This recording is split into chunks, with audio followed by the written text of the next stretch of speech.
খুব লো লাগছে, কিছুই করতে ভালো লাগছে না, যেন মনে হচ্ছে লাইফটা পজ হয়ে গেছে। লাইফে এমন একটা সময় আসেই যখন কোনো কিছুই করতে ইচ্ছা করে না, না কোনো নতুন আইডিয়া আসে, না পেন হাতে ওঠে। চায়ের কাপটাও গত 3 দিন ধরে একই জায়গায় পড়ে আছে।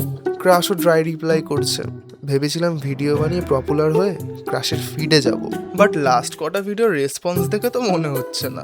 এই আগের সপ্তাহেই তো কত কমেন্ট আসছিল, অসাধারণ কনসেপ্ট, সুন্দর উপস্থাপনা, পিক কন্টেন্ট। সত্যি বলতে আমার ডোপামিন একদম চরম লেভেলে ছিল। এখন তো খালি পেজ রিফ্রেশ আর হতাশা। দেখো, যখন তুমি কোনো কিছুর প্রতি অ্যাডিক্ট হয়ে যাও, সেটা যেইভাবেই হোক, তুমি কিন্তু সেটা পাওয়ার চেষ্টা করবেই।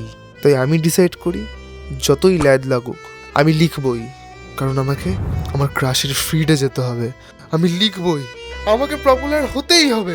আমি লিখবই, আমি আমি লিখবই, আমি লিখবই। আজকের দিনটা বাদ দিই, কালকে লিখে নেবো।